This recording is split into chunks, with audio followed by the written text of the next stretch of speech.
다양한 정보와 감동이 있습니다. 안녕하세요. TVU 다정다감입니다. 요즘 포근해진 날씨 때문이지 밥만 먹고 나면은 온몸이 나른해지면서 내 의지와는 상관없이 잠이 솔솔 쏟아지는 충곤증으로 고생하는 분들 많으실 겁니다. 그런데 이 충곤증을 이기지 못하고 바로 눕는 순간 역류성 식도염에 걸릴 위험성이 높아진다는 사실 알고 계셨나요? 이렇듯 별거 아니라고 생각했던 행동들이 우리의 몸을 망가지게 하는 원인이 될 수 있습니다. 그래서 이번 주 알면 알수록 건강 지식이 쌓이는 의학 알지 시간에는요, 불규칙적이고 기름진 식사 습관으로 인해서 요즘 현대인들을 위협하는 대표적인 소화기 질환에 대해서 알아보도록 하겠습니다. 자세한 설명을 위해 소화기내과 전문의 황지용, 김영훈 원장님께서 스튜디오에 나와주셨습니다. 두 분 어서 오세요. 반갑습니다. 안녕하세요. 네. 앞서서 저희가 설명한 것처럼 요즘 잘못된 식습관과 또 생활 습관으로 인해서 소화기 질환을 겪고 계신 분들이 많은 것 같은데, 먼저 김 원장님, 이 요즘 소화기 질환으로 병원 찾는 분들 많으신가요? 네, 물론입니다. 네. 집에서 손쉽게 음식을 시켜 먹을 수 있는 배달 문화 때문인지 점점 늦은 시각에 부담스러운 음식들을 섭취하고 증상을 호소하면서 오시는 경우가 많은 편인데요. 굉장히 맵고 짜거나 기름기가 많은 음식들을 먹고 충분히 소화시킬 시간 없이 바로 취침하시게 되면 아무리 건강한 위를 가진 젊은 사람들도 증상을 호소하시면서 병원을 찾으시는 경우가 많습니다. 네, 왠지 제 얘기를 하시는 것 같아서 조금 뜨끔하게 됐습니다. 황 원장님이 통계적으로 살펴봐도 어떻게 많이 증가한 편인가요? 네, 그렇습니다. 말씀해 주신 것처럼 음식을 먹고 바로 눕게 되면 역류성 식도염에 노출되기 쉬운데요. 건강보험심사평가원 자료에 따르면 2018년부터 2020년도까지 역류성 식도염으로 병원을 찾은 분들이 444만 명에서 465만 명으로 증가한 것을 알 수 있습니다. 네, 2, 3년 사이에 약 20만 명 정도 증가한 수치인데요. 말씀하신 것처럼 제 주변 분들만 봐도 역류성 식도염으로 병원에 다녀왔다 하시는 분들이 많으시더라고요. 자, 그렇다면은 먼저 역류성 식도염이란 정확히 어떤 질병인지 김영훈 원장님께서 말씀을 좀 해주시죠. 네. 역류성 식도염은 위의 내용물이나 위산이 식도로 역류하여 발생하는 식도의 염증으로 여러 가지 증상을 일으킬 수 있는 그런 질환인데요. 역류의 내용물은 주로 위산입니다. 위 내부는 주로 위산에 의해 강한 산성으로 유지되게 되는데, 위 점막은 이러한 산에도 잘 버틸 수 있는 구조로 이루어져 있으나 식도 점막은 발생학적으로 반복적인 산이 노출에 굉장히 취약하게 됩니다. 이러한 역류가 일어나면 하부 식도에도 점막이 붓거나 짓무름 등 이런 것들이 나타날 수 있고, 네. 속쓰림이 생기거나 아니면 이물감이 생기는 등 다양한 증상들이 나타날 수 있게 되겠죠. 네, 어떤 증상인지 알 것 같습니다. 음식물을 내려보내는 역할을 하는 식도가 제 기능을 하지 못하고 음식물을 올려보낼 때 함께 올라오는 위산의 영향으로 식도에 점막이 붙거나 짓물러져서 발생하는 게 역류성 식도염이라는 말씀이신데요. 그렇다면 황 원장님, 이 역류성 식도염이 발생하는 원인으로는 어떤 것들이 있을까요? 예, 원인은 한 4가지 정도로 저희가 말씀드릴 수 있겠는데요. 첫 번째는 식도 열공 허니아라고 불리는 증상인데요. 식도는 신경망의 좁은 구멍을 지나 위에 연결되는데, 이때 하부 식도 조임근은 횡격막과 일치하게 위치하여 횡격막의 조임이 하부 식도 조임근의 힘을 강화시켜 위액이 역류하는 것을 막아줍니다. 그런데 복압의 증가로 위가 심곽 내로 일부 빠지는 식도 열공 허니아가 생기게 되면 횡격막의 조임이 느슨해지게 되고 식도 열공이 넓어져 위 식도 역류가 잘 일어나게 됩니다. 네. 그리고 두 두 번째는요? 번째는 식도 운동 기능 저하인데요. 식도의 기능이 떨어지게 되면 역류된 위산이 식도에 오래 남아 있게 되므로 심한 식도염을 일으킬 수 있습니다. 또 세 번째로는 위 배출 기능 저하입니다. 위 기능이 떨어져 오랫동안 음식이 소화되지 못하고 위에 계속 남아 있어도 위액이 역류되기 쉽습니다. 쉽게 예를 들면 공기가 빠진 풍선보다 팽팽한 풍선에서 공기가 강하게 뿜어져 나오는 것과 같은 이치입니다. 네. 과식을 하게 되면 소화액이 많이 분비되고 위의 압력이 높아져 역류가 일어나기 쉽게 됩니다. 마지막 원인으로는 비만이 있는데요. 비만 역시 위 식도 역류를 일으키는 중요한 인자 중에 하나입니다. 비만 시 복부의 압력이 증가하게 되고 덩달아 위의 압력도 증가하게 되어 역류 증상이 발생하게 됩니다. 네, 역류성 식도염 원인이 참 다양한데요. 그렇다면은 제때 치료하지 않을 경우에 이 역류성 식도염이 다른 질환으로도 발전할 가능성이 있는지 우리 김영우 원장님께서 말씀 좀 해주시죠. 제대로 된 치료 없이 식도세포에 반복적인 위산이 노출되게 되면 그 과정에서 원래 구성되어 있던 세포가 다른 세포로 구성이 바뀌게 되는 화생이라는 과정이 일어나게 됩니다. 이를 발해식도라고 부르고 있고 심한 역류성 식도염이 합병증이며 식도암의 위험 요인이기도 합니다. 화생된 세포들 중에는 다양한 세포들이 혼재되어 있고 그 세포들 중에는 암으로 진행될 수 있는 이형성 세포들 또한 존재하고 있게 됩니다. 심한 발해의 경우에는 식도암의 발생률이 정상인에 비해 30에서 125배까지 높습니다. 네, 증상을 가볍게 보고 방치를 했다가 식도암으로까지 이어질 수도 있다고 하니까요. 생각보다 좀 무서운 질병인데요. 그렇다면은 더 큰 병으로 키우기 전에 내가 역류성 식도염이 아닐까 하고 의심해 볼 만한 증상은 어떤 것들이 있는지 궁금한데요. 황지웅 원장님 어떤 게 있을까요? 예, 먼저 많은 분들께서 전형적으로 발생하는 증상을 설명해 드릴게요. 위식도 역류 질환은 위산이 식도로 역류하여 주로 흉골 뒤쪽의 가슴 부에서부터 타는 듯한 통증이나 자결감을 일으키는 질환입니다. 그렇기 때문에 명치 끝이나 흉골 뒤쪽에서 입 쪽으로 치밀어 오르는 듯한 타는 듯한 또는 쓰린 증상이 나타나고요. 가끔 위산이나 윗속에 있던 음식이 입까지 역류하면 쓴맛을 느낄 수도 있고 식사 후에 쓰린 증상을 호소하기도 합니다. 뿐만 아니라 똑바로 서 있을 때보단 눕거나 앞으로 구부릴 때 이러한 증상이 더 심해집니다. 이어서 비전형적 증상이 있는데요. 앞서 말씀드린 것처럼 가슴 쓰림이나 연화 곤란뿐만 아니라 협심증과 비슷한 흉통을 일으킬 수 있습니다. 심한 가슴 통증으로 입원한 환자분들에게 심혈관 조영술, 그러니까 조영제를 주입해서 심장 혈관을 검사하는 방법이 있는데 이를 시행한 결과를 보면 정상인 환자의 상당수에서 위식도 역류 질환이 원인인 경우가 많이 있습니다. 또 역류된 위산은 인후두나 호흡기를 자극하여 쉰 목소리, 인후두의 이물감 등의 만성 후두 증상이나 만성 기침, 천식 등을 일으킬 수 있습니다. 만성 후두 증상에 대한 국내 여러 연구에서도 대상 환자의 16에서 48%에서 위식도 역류 질환이 동반된다는 걸 확인했고요. 그러므로 비전형적인 역류 증상을 호소하는 환자들 가운데 뚜렷한 원인이 없는 환자는 위산 역류에 대한 검사를 시행할 필요가 있습니다. 네, 이 역류한 위산이 식도뿐만 아니라 인후두나 호흡기에도 영향을 미칠 수 있다고 하는군요. 그렇다면 김영우 원장님, 이 역류성 식도염은 어떻게 치료를 하는 건가요? 네, 경증인 경우에는 생활 습관 개선만으로도 충분히 좋아질 수 있습니다. 음주 후나 아니면 흡연 등 같은 행동들은 절대 금물이고 식사 후에 바로 눕지 않는 것이 좋습니다. 비만이나 변비 등도 원인이 될 수 있기 때문에 주의해야 하고요. 산도가 높은 음식은 피하는 게 좋겠습니다. 특히 와인이나 맥주, 레몬주스, 커피 등은 당분간 피하는 게 좋겠습니다. 이러한 교정만으로 좋아지지 않거나 증상이 심한 경우에는 약물적 치료로 좋아지게 할 수 있겠습니다.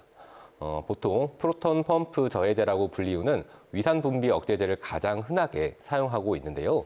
보통 식전에 복용하게 되므로 복용 방법을 꼭 지키는 것이 중요합니다. 식사 후에 복용했을 때는 효과가 현저하게 좀 떨어지기 때문에 최근에는 식후에도 상관없이 복용할 수 있는 다른 계열의 약물들도 많이 처방되고 있어서 가까운 소화기내과 선생님과 상의해서 처방받아 보시는 것도 큰 방법이 될 수 있겠습니다. 네, 이렇게 생활 습관 교정이나 약물적 치료로도 고쳐지지 않는다면은 수술적 치료도 있을 것 같은데요. 황주영 원장님, 어떻게 수술적 치료가 이루어지나요? 예, 수술적 요법은 약해진 위식도 접합부에 항역류 밸브 장치를 만들어 역류가 일어나지 않도록 해주는 것입니다. 위의 상부를 식도 후방으로 돌려 말아 하부 식도의 조임근을 보강시켜주는 위 저부 주름술이 가장 많이 시행되는 수술법입니다. 10여 년 전부터는 복강경을 이용하여 동일한 수술을 시행하고 있으며 치료 효과도 유지 약물요법과 같습니다. 네. 그러면은 약물 치료를 기준으로 했을 때 보통 치료 기간은 어느 정도나 해야 될까요? 예, 위산 분비 차단제를 복용하면 역류 증상이 호전되고 식도염도 대부분 치유가 됩니다. 그런데 투약을 중단한 즉시 이러한 증상이 다시 나타나는 경우는 약제의 용량을 줄여 장기간 치료를 요하는 경우가 흔합니다. 일반적인 치료 기간은 염증의 소견 없이 증상만 있는 비밀환성 역류 질환에서는 4주 이상, 염증 소견이 있는 밀환성 역류 질환에서는 8주 치료하는 것을 기준으로 합니다.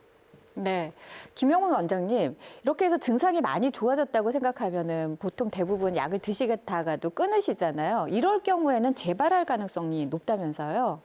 역류성 식도염 자체가 만성적인 그런 위산 노출 때문에 발생되게 되는 병이어서 가끔은 장기간 처방 또한 필요하게 되며 충분히 복용하지 않고 중단했을 때 약 80% 정도에서 증상이 재발하게 됩니다. 네, 괜찮아졌다고 해서 속단하지 말고 꾸준히 치료받는 것이 중요하겠습니다. 음식을 섭취했을 때 역류에서 내보내는 역류성 식도염과 달리 음식을 섭취하면 속이 쓰리거나 혹은 아무것도 섭취하지 않았음에도 불구하고 메스꺼움이 느껴지는 위장 질환이 있다고 하는데요. 황지원 원장님, 이건 어떤 질환인가요?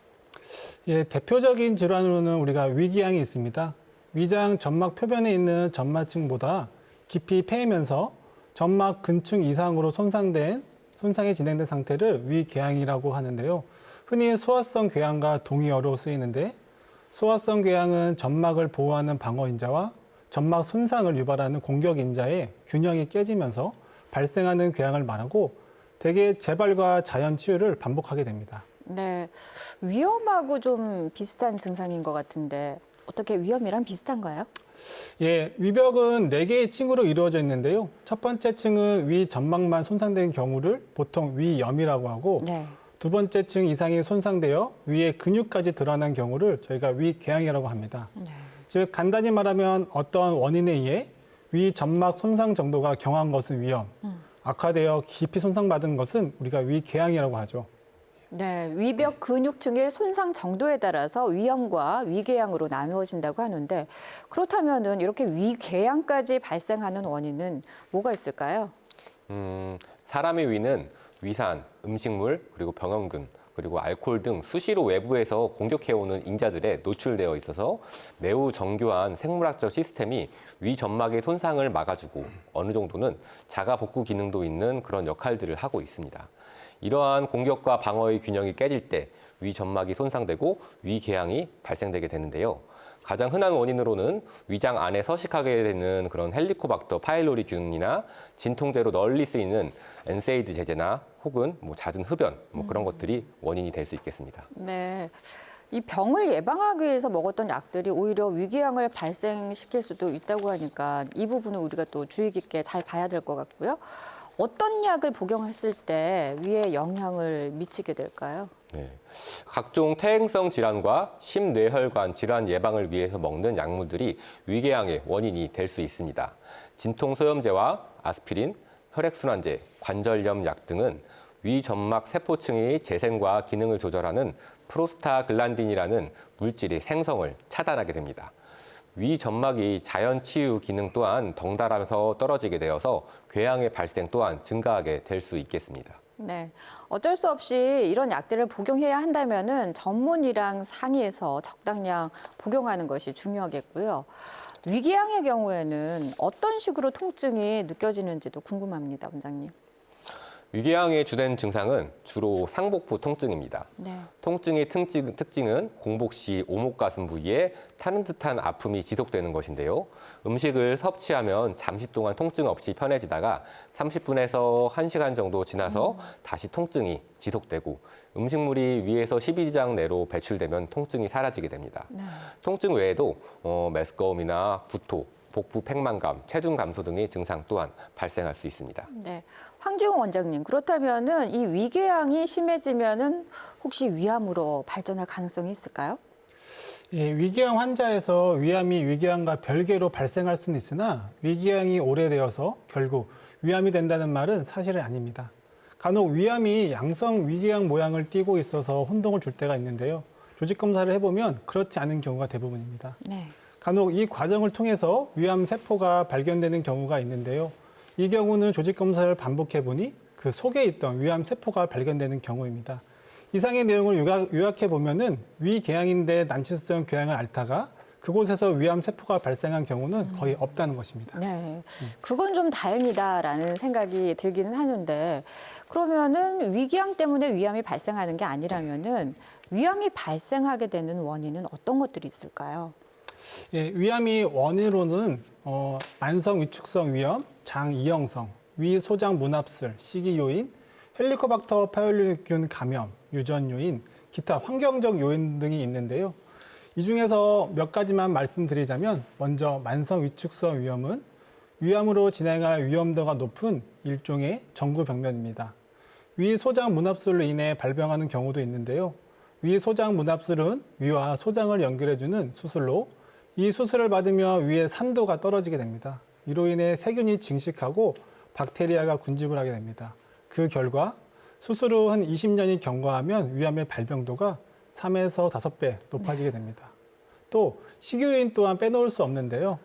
위암의 발병의 중요한 원인이기도 합니다. 네. 가공육류나 훈제식품 또는 염장 채소나 생선 등과 같은 이런 고염식품, 불에 태운 음식, 술, 담배 등은 위암의 위험도를 높이게 됩니다. 직계 가족에게 위암이나 대장암이 있으면 일반인에 비해 위암 발병 빈도가 약 7배 정도 높아진다고 합니다. 그렇기 때문에 본인이 현재 건강하더라도 정기검진을 꼭 받아보는 것을 추천드립니다. 네, 위암도 생각보다 다양한 경우로 많이 발생을 하게 되는데요. 앞서서 그렇다면 위궤양 같은 경우에는 어떻게 치료가 이루어지는지도 궁금한데요. 예, 소화성 궤양의 치료의 목표는 궤양에 의한 복통, 속쓰림, 소화불량 등의 증상을 없애고 궤양을 치유함으로써 궤양에 의한 합병증이 생기지 않게 하며 재발을 방지하는 것입니다. 소화성 궤양의 치료는 천공, 장폐쇄, 출혈 등의 합병증이 없는 한 약물요법이 우선하며 동시에 궤양을 일으키거나 악화시킬 수 있는 약물들의 복용을 금지해야 합니다. 특히 소화성 궤양의 원인을 제거하는 것이 중요한데 소화성 궤양이 진단되고 헬리코박터 감염이 증명이 되면 헬리코박터를 재균하는 것이 궤양 재발을 방지하는 가장 중요한 대책이 됩니다. 왜냐하면 헬리코박터를 성공적으로 재균하게 되면 증상이 호전되고 궤양 치유 기간이 단축되며 동시에 그러한 재발률이 현저히 감소되기 때문입니다. 그렇기 때문에 제산제나 위산 분비 억제제 등을 사용해 약물 치료를 우선시하고요. 천공이나 출혈, 유문 협착이 있는 경우에서는 수술을 시행할 수 있습니다. 하지만 최근엔 소화성 궤양에 대한 효과적인 약물이 많이 개발되어서 합병증으로 이행하는 경우가 적어짐으로써 수술 치료는 과거보다 그 빈도가 많이 낮아지고 있습니다. 네, 다행이네요. 수술 없이 약물 치료만으로도 호전될 가능성이 높다고 하니까요. 자, 혹시 위궤양도 그러면 역류성 식도염처럼 치료 후에 재발할 위험성이 높은지 궁금한데요. 김용호 원장님 어떻습니까? 재발이라기보다는 네. 잘 낫지 않는 궤양인 경우에는 위암을 꼭 감별해야 될 필요가 네. 있겠습니다. 위궤양은 재발이 매우 잦다고 할 정도로 흔하게 발생되는 질병은 아닌데요. 위궤양 환자들은 위의 점막 방어 체계가 무너져 있기 때문에 근원적인 환경이나 방어 시스템을 재건하지 않는 이상 같은 부위가 아니다 하더라도 위나 십이지장에 다른 부위 등의 새로운 궤양은 언제든지 발생할 수 있기 때문이죠. 네, 위궤양이 재발할 가능성은 낮으나 치료를 지속해도 잘 낫지 않는다면 위암 검사를 받아보는 게 좋겠다는 말씀 해주셨고요. 자, 이번에는 소화기 질환에 관한 오해와 진실에 대해서 또 알아보도록 하겠습니다. 첫 번째 오해와 진실은 무엇인지 한번 살펴볼까요? 위산이 적어도 역류성 식도염이 발생할 수 있다. 예, O일지 X일지 예, 두 분 원장님 들어주시면 좋겠습니다. O일까요? X일까요? O입니다. 예, 이 답변은 황지웅 원장님께서 해주시죠. 예, 정답은 O입니다. 이런 논란이 있을 수 있는 논란이 있는 궁금증일 수도 있는데요. 위에서도 이야기했듯이 역류성 식도염은 위의 내용물이나 위산이 식도로 역류하여 발생하는 식도의 염증으로 인해 일어납니다. 위산이 역류하는 경우가 가장 흔하기 때문에 대부분 위산 분비 억제제를 처방하게 되지만 오히려 위산이 부족해서 만성적으로 소화되지 못한 음식물이 위 안에 너무 오래 남아있게 되면 역류되는 듯한 증상이 발생할 수 있습니다. 증상과 상황에 따른 치료가 중요하기 때문에 증상이 장기간 호전되지 않는다면 내시경 외에도 식도, 산도 검사 등 적극적인 검사가 치료에 도움될 수 있겠습니다. 네, 위산이 적어서 소화를 제때시키지 못하면은 역류되는 증상이 발생할 수도 있다는 말씀이시고요. 그러면 이어서 두 번째 소화기 질환에 관한 오해와 진실 알아보도록 하겠습니다. 자극적인 음식 섭취 후 우유를 마셔주면은 좋다. 많이들 지금 드시고 계신데요. O일지 X일지 궁금합니다. 원장님, O일까요? X일까요? 들어주시죠. X입니다. X. 아, 그렇군요. 왜 그런가요, 원장님? 우유는 열량이 높은 유동식으로 다소의 제산 효과가 있는데요. 네. 근데 우유에 들어있는 오히려 그런 단백질들이 소화액인 가스트릭이 분비를 자극하게 되고 이것은 다시 위산 분비를 일으키게 합니다. 네. 또 우유 안에 있는 칼슘도 위벽 세포를 자극하여 위산 분비를 증가시키게 됩니다. 네. 그러므로 역류성 식도염 및 궤양의 치료를 위해서 너무 잦은 우유를 섭취하는 것은 별로 권장하고 싶지 않습니다. 저희가 당장 그렇게 매운 음식이나 자극적인 음식 먹고 많이들 도움을 받았는데 썩 좋지 않은 방법이라는 걸 이제 알겠습니다. 자, 마지막 오해와 진실 알아보도록 하겠습니다. 트림은 소화가 잘 됐다는 신호이다. 예, 어떤 분은 트림을 시원하게 하고 나면은 오히려 속이 편해졌다 이런 말씀을 하시는데요. 김영호 원장님, O일까요, X일까요? 네, 이 또한 다시 한번 X라고 말씀드리고 네. 싶습니다. 트림은 위장관 내에 있는 가스들이 이제 역류해서 배출되게 되는 것으로 식도 하부의 괄약근이 약해진 이런 역류성 식도염 같은 경우에는 트림이 자주 발생할 수 있겠는데요.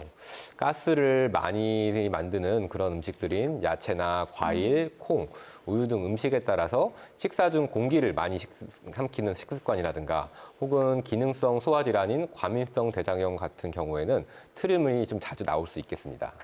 위장관 내 가스가 트림으로 배출되게 되면서 일시적으로 속이 이제 편안하게 느껴서 네. 이제 소화가 잘 되었다고 느낄 수 있으나 이는 잘못된 상식인 것 같습니다. 그렇군요. 자, 역류성 식도염이든 위장 질환이든 평소에 생활 습관이나 식습관에 좀 더 신경을 쓰는 게 최고의 예방법이 아닐까 싶은데요. 역류성 식도염을 우리가 예방할 수 있는 방법으로는 어떤 것들이 있는지 황지용 원장님께서 좀 자세히 알려주면 좋겠습니다. 예. 먼저 식도의 조임근의 기능을 약하게 하는 음식을 피하는 것이 좋습니다. 과식이나 기름진 음식, 커피, 술도 피하는 게 좋고요. 또 규칙적인 식사를 통해 불필요한 위산 분비를 줄이고 좋은 생체 리듬을 유지하는 것이 중요합니다. 누워있을 때 역류 현상이 심하게 나타나는 분들은 베개를 높게 해서 주무시는 걸 추천드리는데요. 하지만 이 방법만으로는 호전되지 않고 식사와 수면 사이에 충분한 시간 간격을 두고 주무실 필요가 있습니다. 네. 그리고 위는 식도보다 왼쪽에 위치하기 때문에 우측보다 좌측으로 누워 자는 것이 역류가 적게 발생하니 이를 참고하시기 바랍니다. 네. 역시 규칙적인 생활과 올바른 식습관으로 길들이는 것이 중요하다라는 생각이 드는데요. 김 원장님, 이 위궤양을 예방하는 방법은 역류성 식도염 예방하는 방법과 어떻게 좀 다른가요? 비슷한가요? 역류성 식도염과 좀 비슷한 부분이 분명히 있습니다. 이제 소화성 궤양의 경우에도 건강 수칙, 즉 이제 규칙적인 식사와 소식이 기본이라고 할 수 있겠습니다. 그러나 원인인 소화성 궤양이 발생할 가능성이 높다면 헬리코박터균을 제균하고 비스테로이드 소염제의 사용을 억제하는 것이 예방법이 될 것입니다. 네, 알겠습니다. 이렇게 예방법까지 알아봤는데요. 오늘 알아본 질환이 생활 습관뿐만 아니라 올바른 식습관을 가지는 게 중요한 질환이잖아요. 그래서 두 분께 각각 좀 여쭤보도록 할 텐데요. 식도와 위에 좋은 음식을 추천해 준다면 어떤 게 있는지 먼저 황지용 원장님께서 알려주시면 좋겠네요. 예. 위 식도 역류 질환에 좋은 음식으로는 일반적으로는 브로콜리, 양배추, 무, 콩, 비지, 마 등 좋은 것으로 많이 알려져 있는데요. 네. 이러한 좋은 음식을 많이 섭취하는 것도 좋지만 안 좋은 음식을 피하는 것도 하나의 방법이라고 생각합니다. 네. 일반적으로 식도의 괄약근의 압을 낮추는 식품인 고지방식, 커피, 홍차, 녹차, 술, 담배, 바카, 초콜릿 등 이런 것들을 피하는 것을 우선적으로 추천드립니다. 네, 현대인들이 많이 좋아하는 음식 중에 하나인데요. 예, 좀 줄여야 되겠습니다. 김영훈 원장님 또 뭐가 있을까요? 네, 양배추 같은 경우는 식도염에 이제 도움이 되는 음식으로 널리 알려져 있는데요. 함유되어 있는 비타민 K와 비타민 U가 위와 식도의 점막 방어에 도움을 주는 것으로 알려져 있습니다. 그거 외로는 뭐 브로콜리라든가 네. 뭐 알로에 같은 식물성 음식들을 추천하고 있고 찌거나 삶은 감자나 혹은 익힌 토마토 같은 음식도 도움이 될 수 있겠는데요. 네. 주의해야 될 거는 생토마토라든가 아니면 튀긴 감자 이런 것들은 오히려 소화에 악영향을 미칠 수가 있기 때문에 네. 적절하게 섭취하는 것이 중요하다고 생각합니다. 아니, 토마토와 감자를 이렇게 튀기거나 익혀서 튀기는 게 안 좋고 오히려 익혀서 먹는 게 좋겠다. 이 말씀은 저희가 잘 몰랐었는데 꼭 기억해둬야 될 것 같습니다. 자, 이 먹을 것도 많고 또 수시로 졸음이 밀려오는 요즘 같은 시기가 소화기 질환이 발생하기 아주 좋은 계절이 아닐까 싶은데요. 음식을 많이 드시더라도 소화는 꼭 충분히 시킨 뒤에 잠드시는 게 좋겠습니다. 오늘 두 분 나와주셔서 고맙습니다. 네, 오늘 저희가 준비한 소식은 여기까지입니다. 편안한 저녁 시간 보내시기 바랍니다. 고맙습니다.